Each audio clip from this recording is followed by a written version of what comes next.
Hello जय जोहर नवा वर्षनी खूब खूब शुभेच्छाओं। नवा वर्षे આપણે કંઈક નવા સંકલ્પ કરવાના આશાએ અહીંયા બધા ભેગા થયા છે। મંચ પર યુવરાજસિંહ જાડેજા સાહેબ આવેલા છે, જિલ્લા પ્રમુખ શ્રી છે, બાકીના બધાનો કદાચ તમને પરિચય અપાઈ ગયો હશે, હું થોડો લેટ પડ્યો છું, પણ આપણે ઈંગાડી એક નવા સંકલ્પ ને નવા વિચારો સાથે જ્યારે ભેગા થયા છીએ ત્યારે શું કરવાનું છે કે તમને પોતાને બધાને જ ખબર છે। નવા વર્ષમાં આપણે એ સંકલ્પ લેવાનો છે કે અત્યારે ખેડૂતો પર જે અન્યાય થઈ રહ્યો છે, ખેડૂતો સાથે જે બનાવ બની રહ્યા છે, એને લઈને આપણે આ સરકારને બદલવાની છે।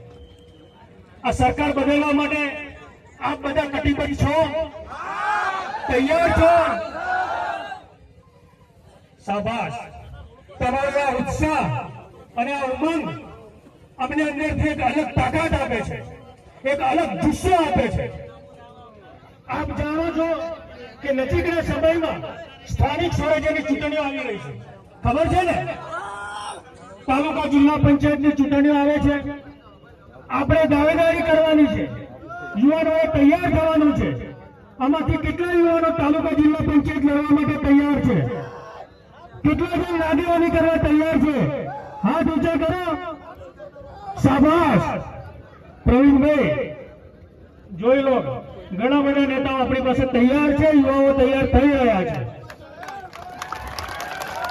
આ તમામ લોકો જેમને હાથ ઊંચો કર્યો છે તાલુકા જિલ્લા પંચાયતની અંદર બેસી અને થયેલા ભ્રષ્ટાચારને ઉજાગર કરવા માટે આપણે આગળ વધવાનું છે। તમે પોતે નેતાગીરી કરશો, પોતે ચૂંટણી લડશો, પોતે અંદર જશો ત્યારે તમને ખબર પડશે કે આ ભારતીય કરતા પાર્ટીએ તમારું ને મારા ટેક્સના પૈસાનું કેટલું બધું શોષણ કરી નાખ્યું છે, અઢળક ભ્રષ્ટાચાર કર્યો છે, અને તમામ ભ્રષ્ટાચારને ઉજાગર કરવા, બહાર પાડવા આપણે આગળ આવવું પડશે, જાતે નેતા બનવું પડશે। તૈયાર છો ને જાતે નેતા બનવા માટે? તમારે નેતાગીરી કરવી પડશે। રોજગારી મળતી નથી, ભણેલા ગણેલા આપણે લાઈનોમાં ઉભા રહીએ છીએ કે વેકેન્સી માટે, એના કરતા આપણે અહીંયા લાઈન પાડી દેવાની છે। આ દ્વાર ખુલ્લા છે। ટૂંક સમયમાં જાન્યુઆરી ફેબ્રુઆરીમાં ચૂંટણી આવે છે, ત્યાં આપણે બધાએ ઉમેદવારી કરવાની છે, ત્યાં જાહેરાતોમાં આપણે લાઈનસર લાગી જવાનું છે। નેતાગીરી કરવા માટે આપણે બધાએ આગળ આવવું પડશે। યુવાનોને રોજગારી માટે યુવરાજસિંહ બાપુ સતત લડે છે। પેપરો ફૂટે, જાહેરાતો પડે, ભરતી ન થાય, તમામ માટે સતત અવાજ બાપુ ઉઠાવે છે, છતાં કોઈના પેટનું પાણી આવતું નથી। સત્તા પક્ષ જેને આપણે વોટ આપી આપીને મોટા બનાવ્યા છે, એ તમારું મારું કોઈનું સાંભળતા નથી।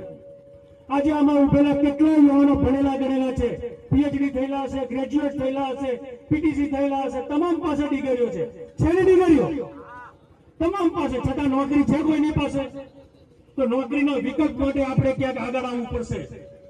તમારે જ આગળ આવવાનું છે, તમારે જ નેતાગીરી કરવાની છે। અત્યાચારોના શાસનને અને આ લોકોના આચરણને અંત લાવવા માટે આપણે એકજૂટ થવું પડશે। એટલે આજે આ મોટી સંખ્યામાં તમે સ્વયંભૂ આવ્યા છો, આટલો વરસાદ પડ્યો છતાં તમારી હાજરી સૂચવે છે કે પરિવર્તનનો પવન તમે નક્કી કરી લીધો છે।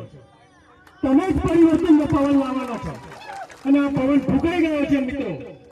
અને આ વાવાઝોડું આ જે અંદરની આત્મા જાગી છે અને આ જો જાગી છે એને બુઝાવવાના રહેશે। અખંડ રાખજો। તમારી આ હાજરી એ સૂચવે છે કે આવનારો સમય આપણો સમય છે, આવનારો સમય એ તમારો સમય છે, આવનારો સમય યુવાનોનો સમય છે, આવનારો સમય બેરોજગારો માટે રોજગારીનો સમય છે। આ રોજગારીની તક ઊભી કરવા માટે આજે ચૈતરભાઈ વસાવા, પ્રવીણભાઈ રામ, ઈશુદાનભાઈ ગઢવી, ગોપાલભાઈ ઇટાલિયા, સામંતભાઈ ગઢવી જેવા યુવા નેતાઓ એમના પોતાના ઘરનો સમય વેડફી અને ગલીએ ગલીએ, ઘેર ઘેર, દરેક તાલુકા જિલ્લા પંચાયતે, ગામડે ગામડે તમને જાગૃત કરવા માટે નીકળ્યા છે। એમનો પોતાનો સમય વેડફી અને જયારે નીકળ્યા છે ત્યારે તમારી પાસે આશા અને અપેક્ષા એટલી રાખીએ છીએ કે મિત્રો અમારો વિશ્વાસ તૂટવા ના દેતા। અમારા વિશ્વાસને તમારી પાસે રહેલી એક સંકલ્પ જ અમારો વિશ્વાસ અડગ રાખશે। તો હું આશા રાખું છું કે નવા વર્ષે તમે અહીંયા જેટલા મિત્રો ભેગા થયા છો એ તમામ મિત્રો અહીંયાથી આ સભા પત્યા પછી ઘરે જશો, બીજા 50 મિત્રોને તૈયાર કરશો, એક નહીં બીજા 10 ને 20 ને 50 ને 100 ને જોડશો ને મિત્રો? આપો છો ને વચન? ઉત્સાહથી એકદમ જોશથી દરેકને ધાબા પર છે તમામ મિત્રોને હું પૂછું છું કે ઘરે જઈ અને બીજા 50 જણને જાગૃત કરવાના છે.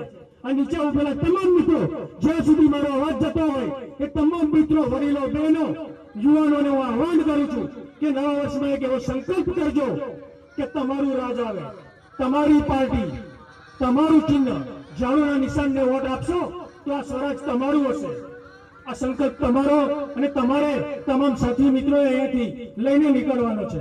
બોલો ભારત માતા કી, ભારત માતા કી જય જવાન, જય જવાન, ઇન્કલાબ, ઇન્કલાબ, લડેંગે, લડેંગે, જય જોહાર.